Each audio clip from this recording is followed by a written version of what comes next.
have an anxiety disorder and imposter syndrome. Spending a lot of time scrolling on TikTok is making me dumber, to be honest. I love a chaturanga upward dog. I love it. And so is that the fun life, or is it more fun to not need a substance to have fun? Okay, because like I said, I take Zoloft. I'm a Zoloft queen. I constantly think I'm not doing a good enough job. I'm not doing a good enough job. I'm not doing a good enough job. But I'm working on magnifying the voice that does believe in me and does think that I'm worthy and good enough. You know, if my 60-year-old self were to look back at me now, would she be proud?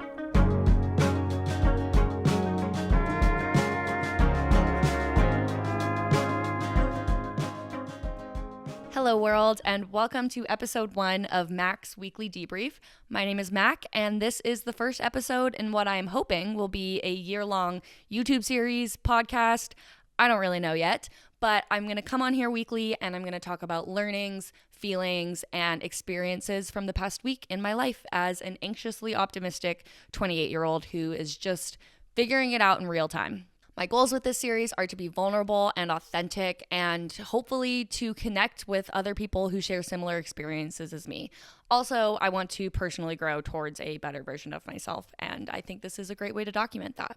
I would call myself a content creator at this point. Not that I've ever found any success as a content creator. Okay, I have 118 followers on TikTok. But I've been creating content for quite a few years now. I used to have a podcast with one of my best friends. It was called Anxious Optimists. We did that for about 3 years. And then in the past year and a half, 2 years, I can't remember exactly, I've been posting my silly little videos on TikTok, hoping to build some sort of community. But honestly, I have not been consistent with it at all. And that's one of the reasons I really want to do this series, is because it feels like something that I can be consistent with while still leaving room for exploring other ideas in the future, because I'm only saying that I'm going to do it for a year. So the weekly debrief, week 1 of 2026. It's a new year. I am feeling motivated. I am feeling inspired. I am feeling ready to go out there and make my dreams reality.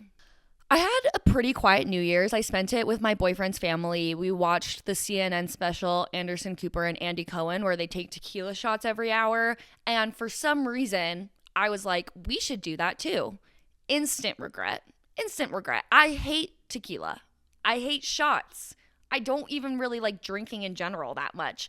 But it was too late. The idea was spoken. It had been put out into the universe, and everyone was into the idea. So we did that. Thankfully, was not too hungover on New Year's Day. Oh no, interruption. Just kidding, we're all good. And then just had a very quiet couple of days to start off the year. I used that time to journal, to reflect, to nap, ate food, ate cookies, watched movies. We watched No Country for Old Men, which if I watched that movie 5 years ago, I would not be able to handle the amount of gore. But I was able to handle it now. I feel like I'm getting very desensitized to gore, and I'm not sure that I like that, but it is what it is. I finished Fourth Wing, okay, on January 1st. I was like, wow, January 1st, and I've already finished a book. I did start that book in December, obviously, but I finished it in 2026. So I think that's an accomplishment. I very much enjoyed Fourth Wing, and I will be reading the rest of the books in the series. That ending, though, crazy. Plot twist. The most exciting thing that happened while we were with my boyfriend's family was my boyfriend and his stepdad forced me and his mom to go tobogganing. Neither of us wanted to go tobogganing. And let me mention, it was my boyfriend's mom's birthday. And they were making us go tobogganing. And I was like, she shouldn't have to go tobogganing on her birthday if she doesn't want to go tobogganing on her birthday. It's her birthday. But they made us. They made us go tobogganing. And this hill was steep, okay? It was like a black diamond. And the toboggans were very skinny and hard to stay on. So I definitely did not successfully toboggan down the mountain. I got a lot of snow on my bare skin, and it was very unpleasant because it was very cold outside, and snow is just cold in general. And my boyfriend's mom fractured her tailbone. So happy birthday. Happy birthday. So yeah, we spent a few days rung in the new year with his family, and then it was back to work, unfortunately. Not that I really had time off. I did work over the holidays. I obviously had the stat holidays off, and then I had Christmas Eve off. But other than that, I was working, which is my own fault because I used up all my vacation, which I've done the past 2 years. I tell myself I'm going to leave some vacation to use at Christmas time, and then I don't. And then I have to work over Christmas time. But working over the holidays actually isn't terrible because no one else is working. And so no one's bothering you, and you can just kind of get some things done. Not that I got that much done, but I got some things done. Then this week, it was back to work with all the team back and back to being busy and back to emails and messages and questions and tasks popping up constantly and not getting done the things that you want to get done because there's 5 million things in a day that draw your attention elsewhere. But I'm feeling good at work. I have struggled a lot in my career. I've been working as an engineer for 5 years, and I have an anxiety disorder and imposter syndrome. So my job has always been very hard. It's always felt very hard. And sometimes I wish that I had chosen something different, something that wasn't so hard. And it actually got so bad late last year that I took a stress leave from work. And I just went back in mid-December. But honestly, I've been feeling so good since going back in mid-December.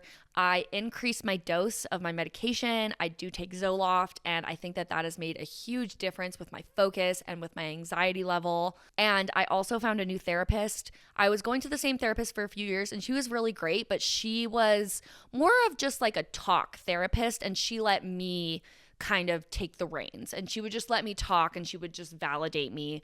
And that was good for a time, but I needed a therapist that was a little bit more hands-on and gave me a little bit more concrete homework. And I found that, and it has been life-changing. Seriously, if you think you're not seeing the right therapist, try a new therapist. It is so worth it. I didn't want to do it for a long time because I didn't want to hurt my old therapist's feelings, but that wouldn't hurt their feelings. And what is most important is that I'm getting the care that I need and that I deserve. And I feel like I'm getting that now. And so after increasing my meds, after going to a new therapist, I feel so much more well equipped to deal with all of the automatic negative thoughts that come up for me on a daily basis. Whereas before, my automatic negative thoughts would cause me to spiral and leave me stuck and leave me to procrastinate. And I feel like I'm doing a lot less of that. So work so far this week has been not too bad. I don't hate my life, which I definitely have had periods in my life where I could not say that. Hence why I took a stress leave, which was the right decision, again, because it gave me time to find a new therapist, to increase my meds and to let the meds start to, do their work their magic, and gave me time to reflect and learn about myself and implement those learnings in my day-to-day at my job. And then other than work, I've just been trying to make progress on my goals for 2026. I'll be honest, I have a lot of goals for 2026, which I know people say not to go, so hard, not to try to do everything all at once. And I'm worried that I'm doing that, but I think a lot of the things that I'm working on are things that I have been working on, and I think I've broken them all down into manageable goals. You know what I mean? What are my goals, you ask? Great question. I'll tell you. So goal number 1, less scrolling, more hobbies. I definitely feel like this one's hard to measure. I was thinking that I could use my screen time to measure it, but since I spend so much time on my phone because I like to create, and so I have a lot of time on TikTok because I have the TikTok app open, recording videos 10 million times until I get it perfect, my screen time is still higher than I would like it to be, but we're 1 week in, so obviously I'm not going to get my screen time down to 2 hours from 4.5 hours in a week. That's going to take some time. But I feel like I've been wasting so much time in the past few years, especially ever since I downloaded TikTok, because I didn't download TikTok for the first however long that it was out. I didn't download it until I want to say late 2023, early 2024. And so that was when I really started to spend a lot of time scrolling. Obviously, I spent a lot of time scrolling on Instagram before that, but something about TikTok, it just never seems to end. Whereas Instagram, for some reason, it feels like it ends, but TikTok, it just never seems to end, and you can just get sucked in for so long. And I feel like I just was wasting time. And also, I felt like I was getting dumber. Like, I feel like I used to have things to say on my podcast, for example, and lately in the past year or so, I feel like I've been struggling to have anything interesting to say. And I want to have interesting things to say. That's something that I want for myself. And I think spending a lot of time scrolling on TikTok is making me dumber, to be honest. I'm just going to say it. And it's probably making us all dumber. And I don't want to do that anymore. Hobbies, I read, I scrapbook, I do yoga, I cook, I want to bake more. Sometimes I make friendship bracelets. One thing about me that I should probably mention is that I'm a huge Swiftie, okay? They could never make me hate her. So anyways, that's my first goal. My second goal is to deepen my yoga practice. I have been consistently going to yoga since like April of 2025, and I definitely don't think I'm going to have any problems continuing to be consistent with that. I do, however, want to get better, and I want to get better quicker.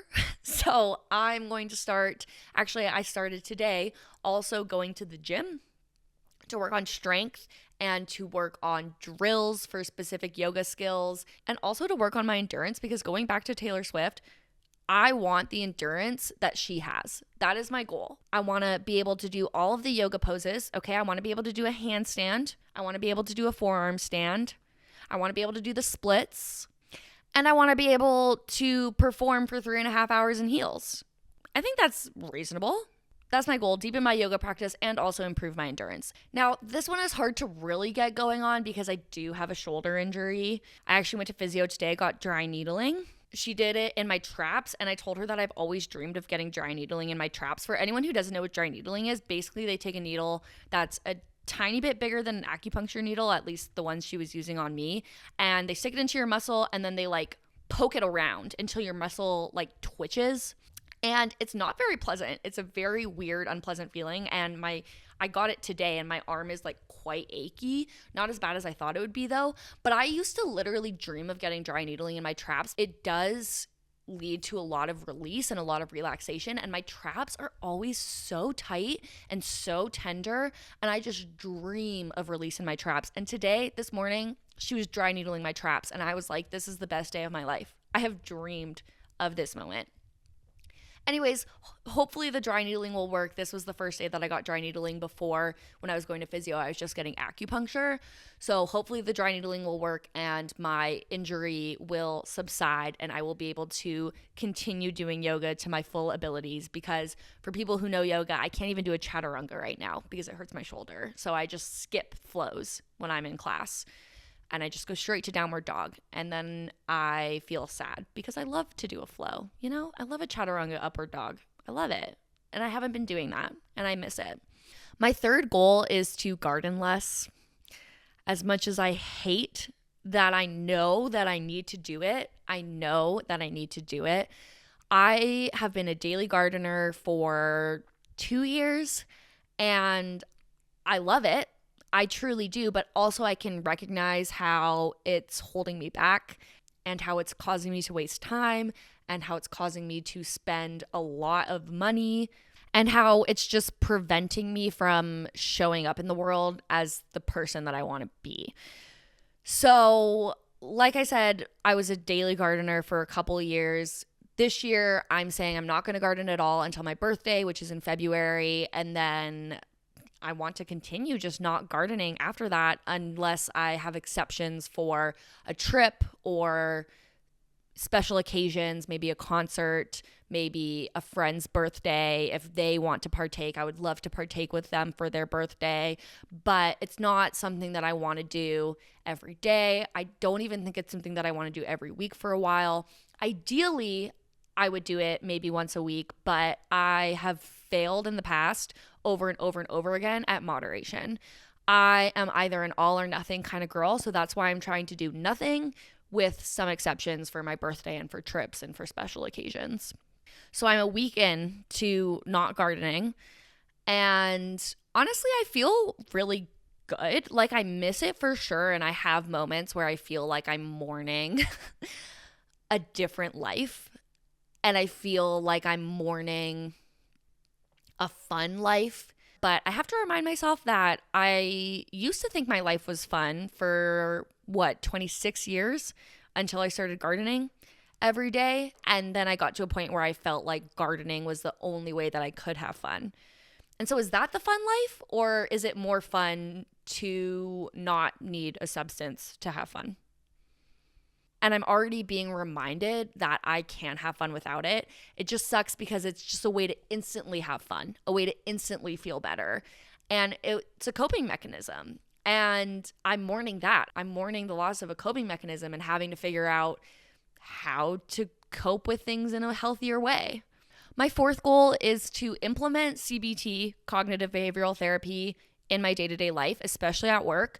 Again, I've been doing that. That's kind of what I was working on with my new therapist, was all the CBT strategies, worksheets, how to reframe thoughts. And I've been doing that. I bring my journal with me to work, and sometimes I catch myself having a really unhelpful thought that makes me feel negative things, and I write about it in my journal. And I write, is that thought realistic? Is that thought helpful? What can I tell myself instead? And how did I feel before? How do I feel now? So I've been working on that. It's definitely making a huge difference. Definitely recommend CBT. It's a very common form of therapy as far as I know. And I think for a lot of therapists, it's the first thing that they'll try. But if you struggle with anxiety and you've never tried CBT, I definitely recommend it. It does work. It does work. I don't think it would work for everyone, and it doesn't work for all disorders, and it probably depends on exactly what your mental illness is if you have one. But for me personally, as someone who struggles with an anxiety disorder, it's been very helpful. So my next goal is to be consistent with taking my meds. Okay, because like I said, I take Zoloft. I'm a Zoloft queen. And historically, I've been really bad at being consistent with taking my meds. And when I don't take my meds, I can tell. If I don't take my meds, I feel sick to my stomach. I feel shaky. And yet still, I would have so many days where I would not take my meds. This one I feel like is an easy win. I've been habit stacking it with brushing my teeth. I brush my teeth, I take my meds. Then I want to go to therapy regularly, journal most days, and do my affirmations most days. I'll go through what my affirmations are. I do the same affirmations every single day, and I chose them all because they're all recurring negative thoughts that I have. The affirmations aren't the negative thoughts. The affirmations are an attempt to combat those recurring negative thoughts. But I chose them specifically based off of what I struggle with. So my affirmations are, I believe in my ability to make lasting change in my life and build the life of my dreams. I do very good work and have always received incredibly positive feedback. I excel at many aspects of my job, such as facilitating conversation and going above and beyond to provide exceptional service to customers. I have the courage to show up in the world as my authentic self, creating a safe space for others to do so as well. I acknowledge that being imperfect is inherently human and that making mistakes is necessary to learn and to grow. I do not need weed to enjoy my day. I am not responsible for other people's actions. I am strong and committed to my fitness. And I think there might be one or two other ones, but I can't remember, and they're on my phone, and my phone is being used to record this video right now, so I can't check. But those are my affirmations. I guess they're not all, like when I say I'm strong and committed to my fitness, I wouldn't say I have a recurring negative thought about that. So some of them are really just me reminding myself of how I'm doing a good job. But like I do good work and have always received good feedback. I have to remind myself of that every day because I constantly think I'm not doing a good enough job. I'm not doing a good enough job. I'm not doing a good enough job. And I need to be reminding myself that the evidence tells me that I am doing a good job. Okay, I also want to take my cat on walks because she would love it. I know that she would love it. And I haven't done it. Well, I've only had her for not even a year. And I didn't take her for a walk this past summer. Honestly, just because I just didn't do it. And that's not a good enough excuse because I know she would love to go on a walk. So this year I'm taking my cat on a walk because she deserves it. She deserves to see the world. I know she wants to, and I'm going to give that to her. And then lastly, I just want to be delusionally optimistic that the life of my dreams is within reach. This one is the hardest. This one is the hardest, and I've definitely been oscillating for this first week of 2026. I've been oscillating a lot between believing in myself and not believing in myself. The version of me that believes in myself, that loves myself, that has a high self-esteem, she exists and she has a seat at the table. But so does the version of me that doesn't like myself and that thinks I'm not good enough and is my biggest critic. She also has a seat at the table. And I'm really trying to give the more positive version of myself the microphone, okay? She gets the microphone. That doesn't mean that the more negative version of myself isn't there. It doesn't mean that those negative thoughts aren't there. Am I good enough?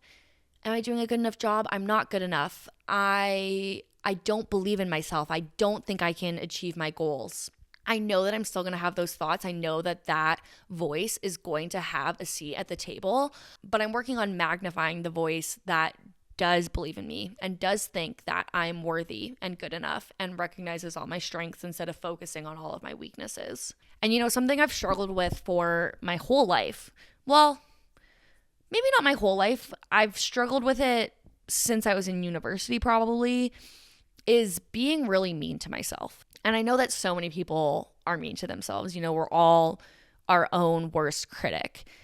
And I'm starting to realize just how much that's holding me back in life by telling myself that I'm not good enough and I'm not interesting enough. I'm keeping myself stuck and I'm keeping myself scared and I'm not putting myself out there in the ways that I want to put myself out there. I want to boldly go after the things that I want in life. And just to speak that into existence, I want to build a community. I want to build a community. I want to connect with people and I want to make a difference in people's lives. I really do. But something my therapist helped me realize is I'm already doing that. I just went to therapy yesterday and we talked all about how, if my 60-year-old self were to look back at me now, would she be proud? And when my therapist asked me that question, I literally almost started crying because I know she would be. Because I think I am showing up in the world as my authentic self and creating a safe space for others to do so as well. And that's making a difference, even if it's only in my friendships and my relationships and in my workplace. And I would like it to be on a larger scale. That doesn't mean I'm not doing it. That doesn't mean I'm not living my dream of making a difference in the world. And I really hope that by showing up authentically and talking openly and honestly about my feelings and the things that I'm going through, I really, really hope more than anything that I can make someone feel less alone or that I can inspire someone to make similar changes in their lives to the changes that I'm trying to make, because I think we could all be a little bit nicer to ourselves. And I think we all need to be our biggest fan instead of our biggest critic. And that's something that I am really working on and really going to take forward with me into this next week. So if you made it this far, which I will be honest, I'm doubtful there's a single person that has made it this far, but maybe there is, okay? It could be you. It could be you. You could be the one person who made it this far. And if so, I love you. I love you so much. And come back next week for more vulnerability and authenticity and yip yapping on my cozy couch with my cats running around and causing a muck and making noise. I'll see you then. Okay, thanks. Love you. Bye.